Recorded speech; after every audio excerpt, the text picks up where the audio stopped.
ॐ समानो मंत्र समीति समानि समानं मनः सचित्तमेषां समानं मंत्रं भिमंत्रेय वः समानेन वो हविषा जुहोमि।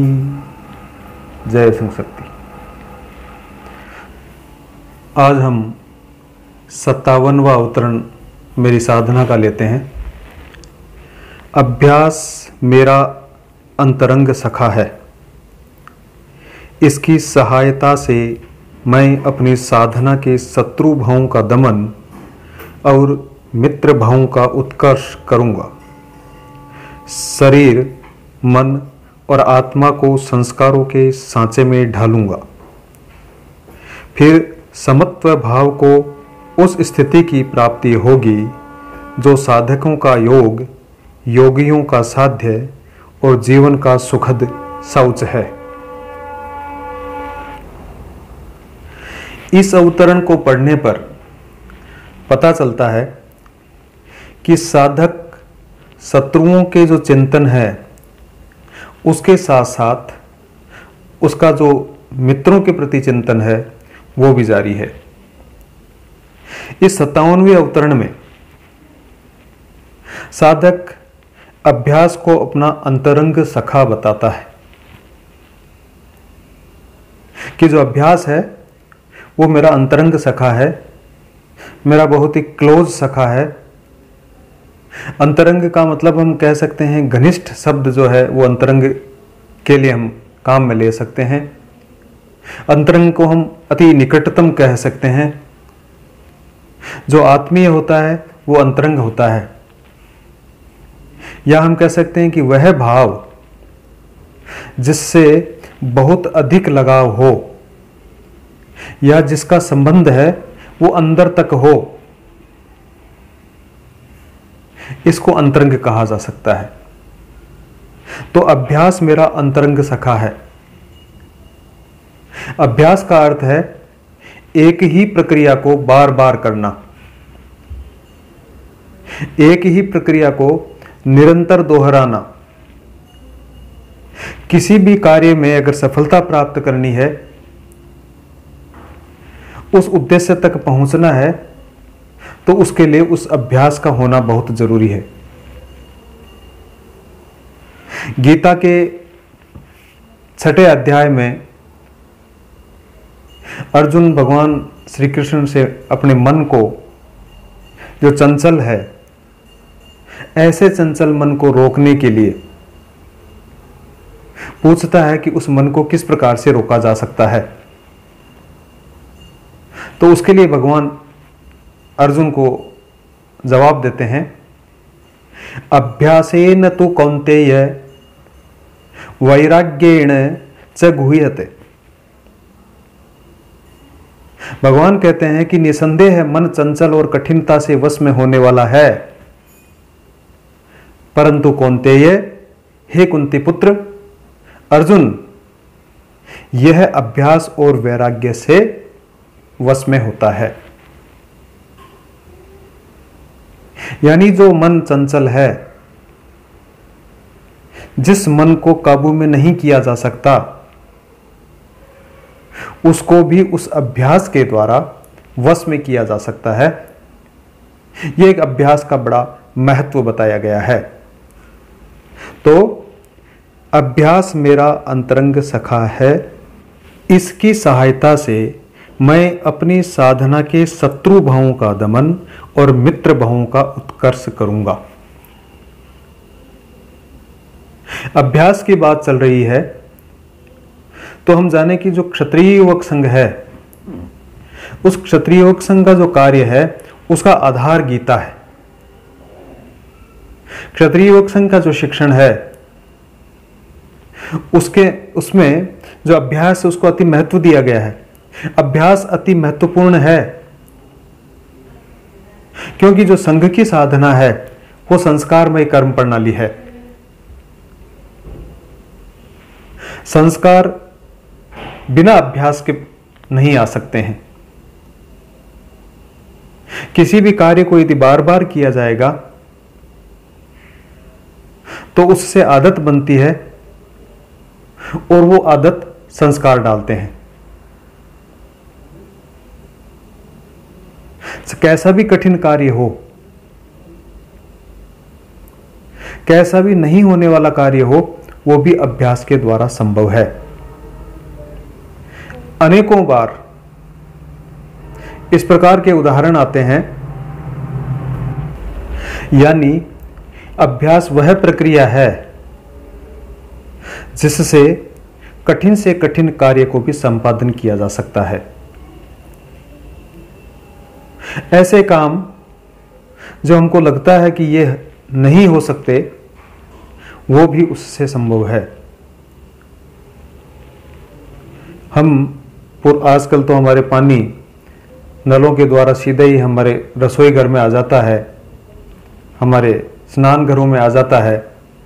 लेकिन पुराने ज़माने में जब कुएं से पानी खींचकर रस्सी और बाल्टी के द्वारा पानी निकाला जाता था, तब हम देखें कुएं के ऊपर जो पत्थर की मंडार लगी होती है और वहां पे जब रस्सी से पानी खींचा जाता है तो रस्सी जो है वो रस्सी उसके टच होती है उस कठोर पत्थर के, और उस कठोर पत्थर के भी एक निशान बन जाता है वहां से, यानी वो कट जाता है।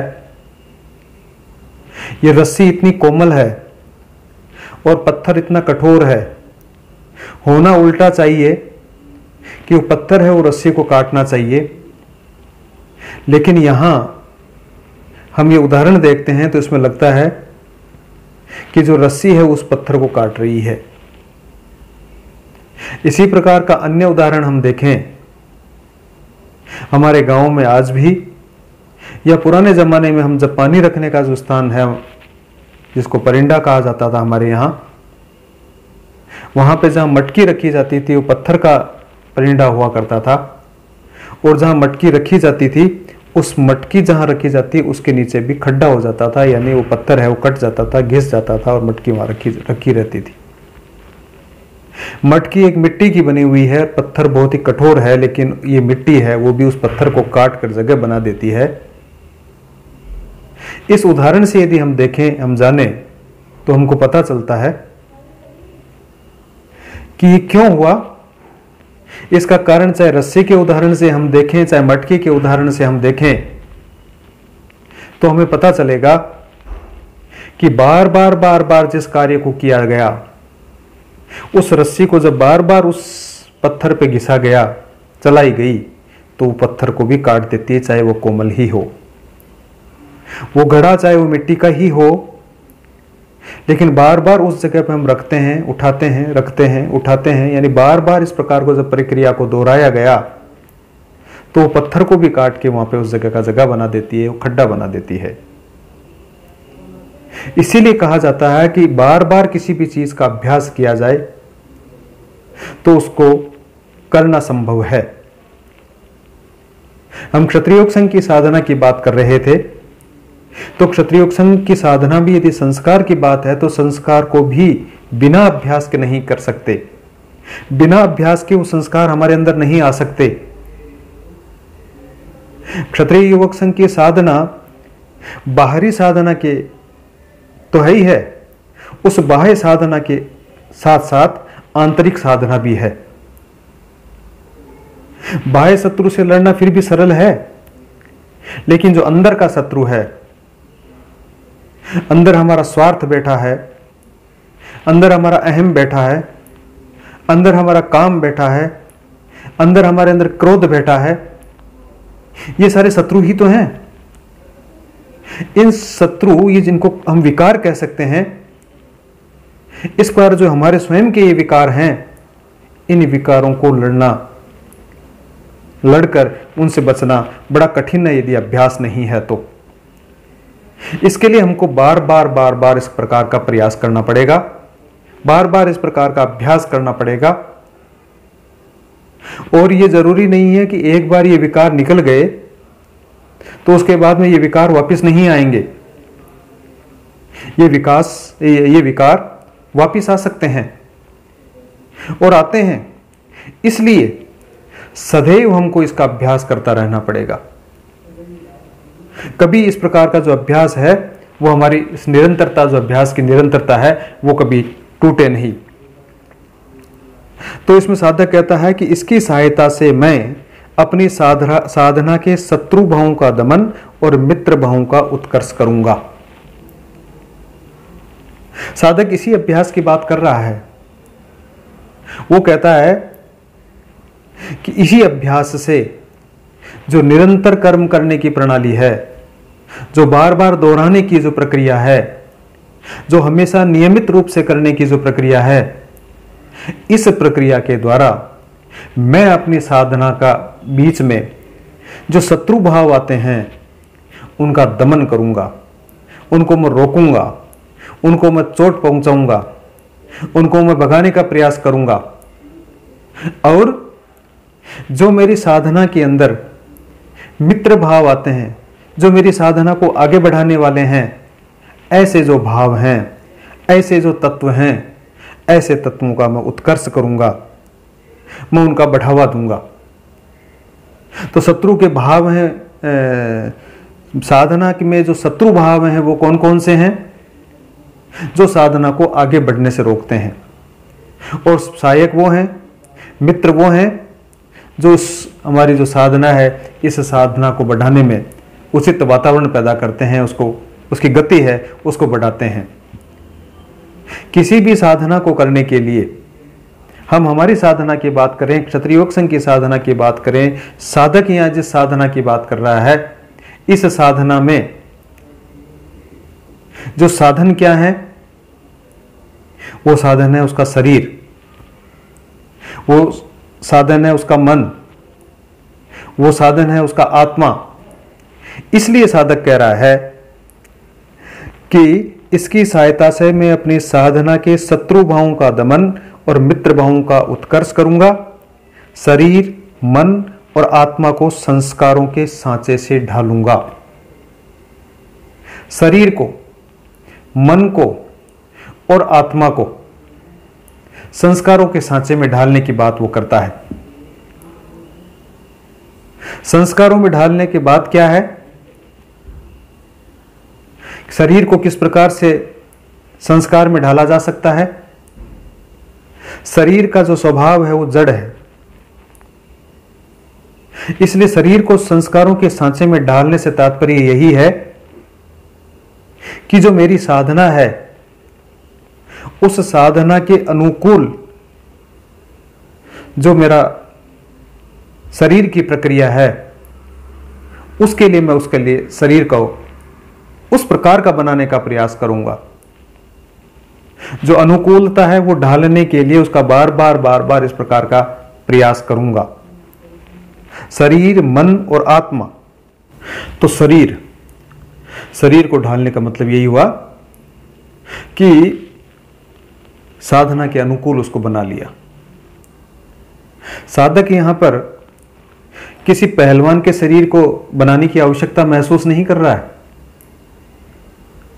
कि उसको शरीर को इतना मजबूत बनाना है, उसको जिम में जाना है, उसको कहीं कुश्ती खेलकर पहलवानी शरीर बनाना है, मोटा मस्तंड शरीर होना चाहिए। उस साधक की जो साधना है उसके लिए इस प्रकार के शरीर की आवश्यकता नहीं है। लेकिन वो शरीर कैसा होना चाहिए? वो शरीर सहिष्णु शरीर होना चाहिए।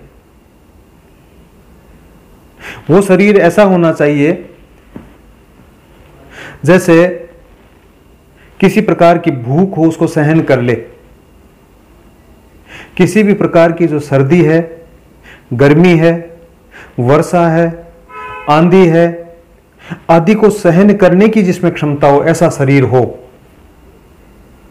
जब नींद नहीं लेनी है उस समय उस नींद को रोका जा सके, उस नींद पर नियंत्रण रखा जा सके, इस प्रकार के उस शरीर को बनाना चाहता है। लेकिन ये कैसे हो सकता है? इसके लिए किसी प्रकार का कैप्सूल नहीं आता है कि वो कैप्सूल या पुड़िया ले ली और इस प्रकार का शरीर है वो संस्कारों में ढल गया। यह तभी संभव है जब इस प्रक्रिया को अपनाने के लिए बार बार इस प्रकार का अभ्यास करना पड़ेगा। बिना अभ्यास के यह संभव नहीं है। इसलिए क्षत्रिय योग संघ में जो कठोर साधना करवाई जाती है उसका हेतु भी यही है, जिससे इस शरीर की जो सहनशीलता है उस सहनशीलता का अभ्यास हो सके, उस सहनशीलता के संस्कारों में वो शरीर ढल सके। क्षत्रिय योग संघ के जो शिक्षण में इसी प्रकार के जो कार्यक्रम रखे जाते हैं उन कार्यक्रमों का हेतु भी यही है कि इन सब बातों का उससे अभ्यास होता है। जैसे क्षत्रिय योग संघ में कठिन खेल खिलाए जाते हैं, वहां पे 1 घंटे तक उस ध्वज का प्रहरा लगाया जाता है। क्षत्रिय योग संघ के शिविरों में जो दिनचर्या है बड़ी व्यस्त दिनचर्या होती है। जब आपको भूख लग रही है तब भोजन नहीं है, जब भोजन का समय है तब भोजन है, जब आपको नींद आ रही है तब नींद का समय विश्राम का समय नहीं है, जब विश्राम का समय है उस समय ही विश्राम का समय है। उसी प्रकार से अन्य अन्य कार्यक्रम है, उन सब का एक शेड्यूल है।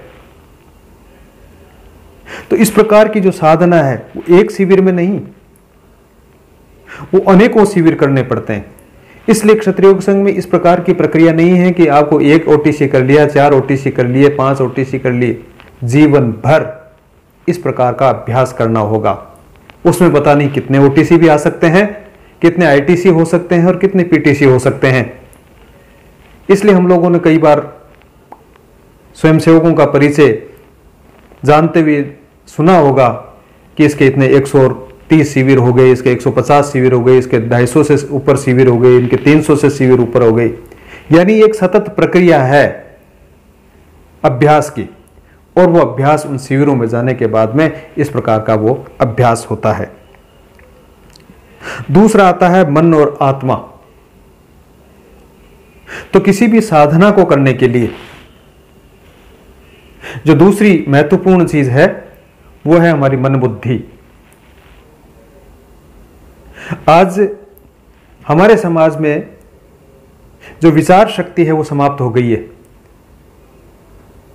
ये जो विचार है वही मन को चलाता है,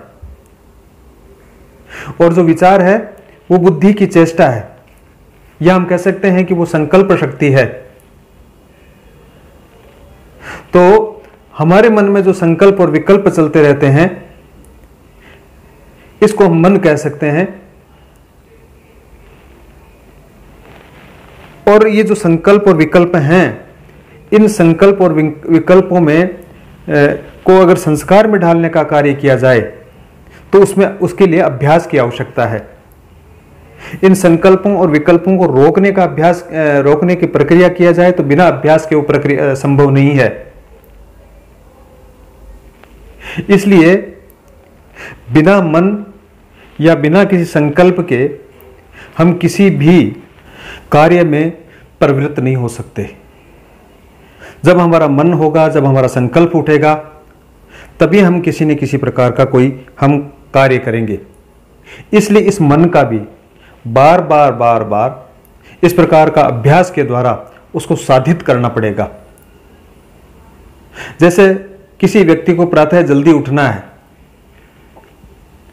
तो उसको शरीर के अभ्यास के साथ में उस मन का भी अभ्यास करना पड़ेगा, उस मन को भी पक्का बनाना पड़ेगा, और उस मन को भी उठाने के लिए बार बार इस प्रकार का अभ्यास करके इस प्रकार की एक आदत बनानी पड़ेगी।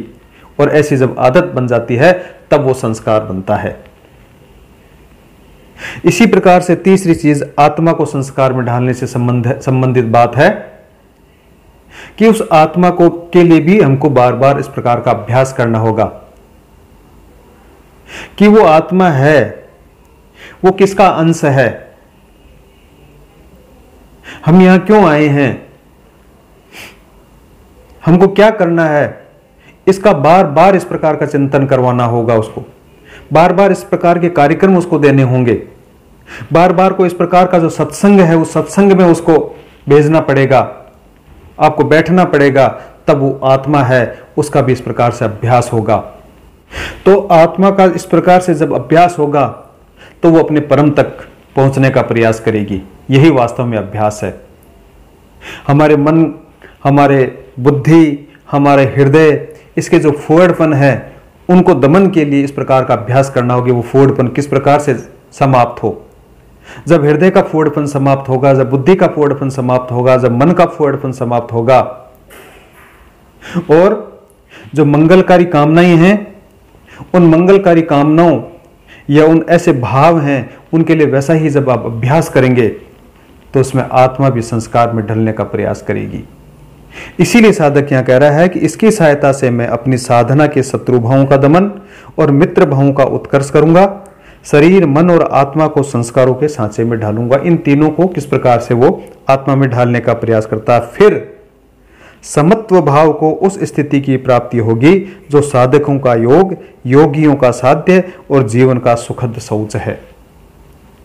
साधक कहता है कि जब ऐसा हो जाएगा, जब ऐसा अभ्यास हो जाएगा तो फिर स्वतः ही समत्व आ जाएगा। समत्व का मतलब होता है समभाव।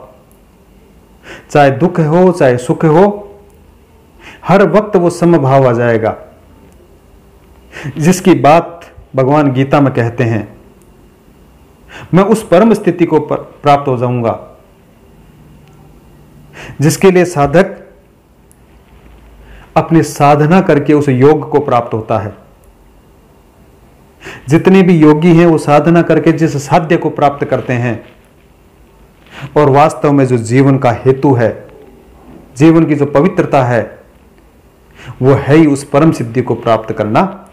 तो साधक यही कह रहा है कि केवल मात्र उस अभ्यास के द्वारा, और भगवान श्री कृष्ण ने तो सीधा सा अभ्यास और वैराग्य से तुम उस परम सिद्धि को प्राप्त कर सकते हो, स्पष्ट संदेश है।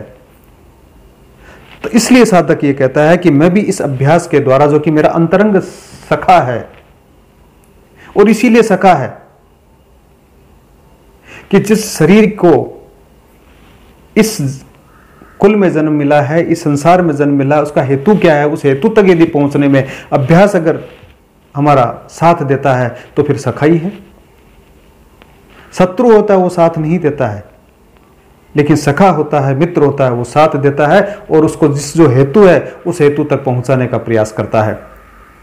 इसलिए क्षत्रियुग संघ की जो साधना है उसमें भी जो अभ्यास और वैराग्य है, उसके द्वारा व्यष्टि से समष्टि और समष्टि से उस परमेष्टि को प्राप्त करने की साधना है, उससे ऐसा किया जा सकता है। इसीलिए साधक इस अभ्यास को अपना परम मित्र मानता है, अपना परम अंतरंग सखा मानता है। अगला 58वां अवतरण।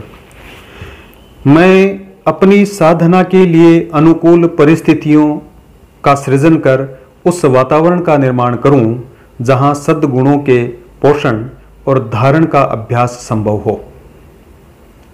उचित वातावरण उस चिकित्सा केंद्र के समान जीवनदायी है जहां वैज्ञानिक, मनोवैज्ञानिक, प्राकृतिक और कृत्रिम सभी उपायों से स्वास्थ्य लाभ कराया जाता हो। वातावरण मेरी संस्कार निर्माण साधना पद्धति में सबसे प्रबल सहायक है। मैं इसकी अनुकूलता और पवित्रता का सदैव ध्यान रखूं। साधक ने यहां अनुकूल परिस्थितियों का महत्व बताया है। पिछले अवतरण में जो अभ्यास की बात की, उसके लिए अनुकूल परिस्थितियां बनाने की बात कर रहा है। ऐसे वातावरण को बनाने की बात कर रहा है जहां वातावरण का निर्माण करूं जहां सद्गुणों के पोषण और धारण का अभ्यास संभव हो। तो ऐसा वातावरण जहां सद्गुणों को बढ़ावा मिले, वो सद्गुण जिनको व्यवहार में लाया जा सके। तो अनुकूल परिस्थितियां, दो प्रकार की परिस्थितियां हो सकती है। एक अनुकूल परिस्थिति हो सकती है और दूसरी प्रतिकूल परिस्थिति हो सकती है। जब अनुकूलता होगी तो जो भी हम करना चाहते हैं उसे हमेशा बढ़ावा मिलेगा, और प्रतिकूलता होने पर उसमें रुकावट आएगी। तो जैसी साधना होगी उसके अनुकूल ही व्यवहार और अभ्यास करना होगा। अनुकूलता और प्रतिकूलता का एक उदाहरण हम महाभारत का देखें। पांडवों के मामा थे शल्य, और परिस्थितिवश जो पांडवों के मामा शल्य थे वो कौरवों की तरफ से लड़ रहे थे, और चूंकि रथ चलाने में माहिर थे, घोड़ों के अच्छे जानकार थे, इसलिए उन्होंने, कौरवों ने या दुर्योधन ने शल्य को जो कर्ण है उसका सारथी बनाया। इधर भगवान श्री कृष्ण अर्जुन के सारथी थे और उधर जो कर्ण है उसके सारथी थे शल्य। लेकिन अनुकूल और प्रतिकूलता की जो बात हम कर रहे हैं उसको यदि हम देखें कि जब अर्जुन तीर चलाता था तो कहते हैं कि जो कर्ण का जो रथ था वो 2 कदम दूर जाके गिरता था, और जब कर्ण तीर चलाता था तो अर्जुन का जो रथ था वो 4 से 5 कदम दूर पीछे जाके गिरता था। यानी जो शक्ति थी तीर में वो कर्ण की तीर में शक्ति ज्यादा थी। लेकिन जब कर्ण तीर चलाता था तब जो उनका शल्य जो सारथी है, जो कि उसको बढ़ावा देना चाहिए, उसके विपरीत शल्य कहा करता था, वाह कर्ण वाह, तूने क्या तीर चलाया है। लेकिन फिर भी अर्जुन से मुकाबला नहीं है। अर्जुन से मुकाबला है कैसे नहीं? अर्जुन जब तीर चलाता है तुम्हारा कदम 1 कदम पे आगे रथ से रखता है, और जब कर्ण तीर चलाता है तब वो 5 कदम जाके दूर गिरता है, तो फिर मुकाबला कैसे नहीं है? लेकिन ऐसी प्रतिकूल वातावरण पैदा कर देता था शल्य, और कर्ण का हार का एक कारण वो भी बताते हैं कि इस प्रकार से वो डिप्रेशन में आ गया, तनाव में आ गया। तो इस प्रकार की जो प्रतिकूल परिस्थितियां हैं, उन प्रतिकूल परिस्थितियों के विपरीत जो साधक है वो उन अनुकूल परिस्थितियों का सृजन और ऐसा वातावरण पैदा करना चाहता है। इसलिए ऐसा जो प्रतिकूल वातावरण हो, उस प्रतिकूल वातावरण से उसको बचना होगा। यह भी वास्तव में एक साधना है। जैसे एक व्यक्ति को या किसी बच्चे को आईएएस बनना है तो उसको उसके अनुकूल उसको कोचिंग करनी होगी, उसको उसके अनुकूल ही इस प्रकार के वातावरण में रहना होगा। तो जो जिस प्रकार की साधना करना चाहता है, साधक क्षत्रिय चरित्र की साधना करना चाहता है, इसलिए उसको वैसा ही वातावरण का निर्माण करना पड़ेगा, उसके अनुकूल वातावरण पैदा करके, और उसमें उसको रहना पड़ेगा। पुराने जमाने में इस प्रकार का वातावरण है वो हमें घरों में मिल जाता था। हमारे जो गुरुकुल थे उन गुरुकुलों में इस प्रकार का वातावरण मिल जाता था। ऐसे जो सद्गुण हैं उनकी शिक्षा, या जो क्षत्रिय चरित्र है उसकी शिक्षा हमें उस पालने में मिल जाया करती थी। इला न देनी आपनी हालर ये हुलराए, पुत सिखावे पालने मरण बड़ाई माए। लेकिन आज ये सब न तो घरों में मिल रहा है और न इस प्रकार के कोई शिक्षण संस्थान है जहां मिल सकता है। इसलिए साधक को कृत्रिम रूप से इस प्रकार का एक अनुकूल वातावरण तैयार करना होगा, ऐसा साधक सोच रहा है। क्षत्रिय युवक संघ की जो शाखाएं हैं, क्षत्रिय युवक संघ के जो शिविर लगते हैं, उनके माध्यम से इस प्रकार का एक अनुकूल वातावरण बनाया जाता है। ऐसा अनुकूल वातावरण बनाकर स्वयंसेवकों को उन जो सद्गुण है उन सद्गुणों में का पोषण किया जाता है, कराया जाता है, उनको धारण कराया जाता है, उसको धारण करने का अभ्यास कराया जाता है। हमने पीछे अभ्यास की बात की थी अभी, और यही क्षत्रिय योग संघ का मुख्य कार्य है।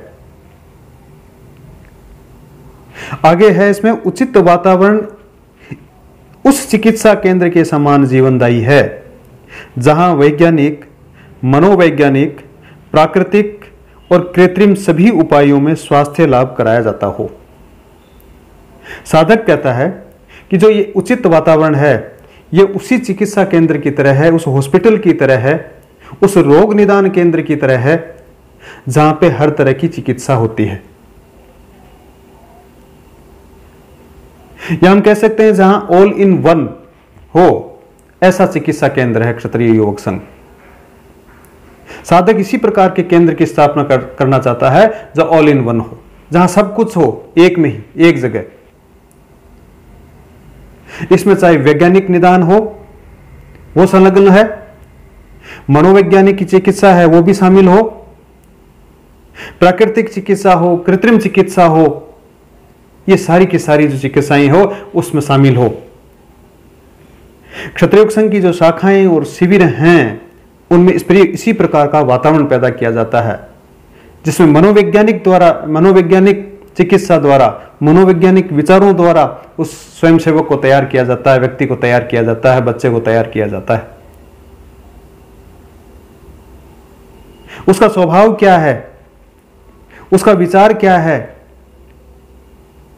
अनेकानेक इस प्रकार के प्रयास करके वैज्ञानिक तरीके से फैक्ट्स क्या है, उन फैक्ट्स के द्वारा प्राकृतिक चिकित्सा के द्वारा उस बच्चे की स्वभाव को जानने का प्रयास किया जाता है और उसके अंदर इस प्रकार से पोषण करने का काम किया जाता है। अनेकानेक इस प्रकार की विधियों को काम लेकर उस व्यक्ति का निर्माण किया जाता है, उसका चरित्र निर्माण करने की उसको शिक्षा दी जाती है, उसको धारण करने का अभ्यास कराया जाता है, उसको व्यवहार में ढालने का प्रयास कराया जाता है, उसे ऐसा वातावरण दिया जाता है जिससे वो दूसरों को देखकर सीखे। कृत्रिम रूप से ऐसा माहौल बनाया जाता है, ऐसा अभ्यास करवाया जाता है, मनोवैज्ञानिक आधार पर उसकी इच्छाएं जानने का प्रयास करता है, उसका स्वभाव किधर है, वो किस ओर जाना चाहता है, उसके खेल में रुचि है, उसके गाने में रुचि है, उसके खाने में रुचि है, उसके सोने में रुचि है। ऐसी रुचियों को जानकर और उस रुचि को डाइवर्ट करने का प्रयास किया जाता है। और इस प्रकार की जो विधियां हैं ये सारी की सारी एक ही चिकित्सा केंद्र पर प्रयोग में लाई जाती है और इस प्रकार से उनको इस प्रकार का शिक्षण देने का कार्य किया जाता है। वातावरण मेरी संस्कार निर्माण साधना पद्धति में सबसे प्रबल सहायक है। मैं इसकी अनुकूलता और पवित्रता का सदैव ध्यान रखूंगा। इसलिए साधक यहां कहना चाहता है कि जो वातावरण है उसका असर मेरी साधना पद्धति है उस पर बहुत बड़ा असर पड़ता है। यदि अभ्यास के साथ में वातावरण अनुकूल मिल जाए तो फिर सोने पर सुहागा हो जाता है। अभ्यास चल रहा है बराबर, हमने पिछले अवतरण में अभ्यास की बात की है, लेकिन उसके साथ में यदि अनुकूल वातावरण मिल जाए, एक बीज है वो बहुत ही अच्छा जीन्स है, अच्छा बीज है, अच्छा ट्रीटमेंट किया हुआ उसका वो बीज है और बहुत ही उन्नत किस्म का बीज है और उसके लिए जो भूमि है बहुत उर्वरा है, लेकिन फिर भी उसके लिए वातावरण उचित मिल जाए, बीज उग रहा है लेकिन धूप पड़ रही है, बहुत तगड़ी धूप पड़ रही है, बहुत जबरदस्त बरसात हो रही है, तो ये उसके लिए अनुकूल वातावरण नहीं है, वो उसके लिए प्रतिकूल हो जाता है। लेकिन गर्मी भी थोड़ी थोड़ी पड़े, थोड़ी थोड़ी बरसात भी हो, सर्दी के मौसम में सर्दी भी आए, धूप की जगह धूप भी मिले, तो उस बीज को उगने के लिए एक अनुकूल वातावरण मिल जाता है। तो इस प्रकार से अनुकूल वातावरण मिल जाए तो मेरी साधना है उसके अंदर वो सहायक हो जाता है। इसलिए ऐसा जो वातावरण हो वो अनुकूल हो और इसकी पवित्रता भी हो, इस बात का मैं मेरी साधना में विशेष ध्यान रखूंगा। साधक इसमें यही बात कहना चाहता है। ओम शौर्यं तेजो धृतिर्दाक्ष्यं योद्धे चाप्य पलायनम दानमीश्वर भावश्च क्षात्रं कर्म स्वभावजम्। ओम शांति शांति शांति। जय संघ।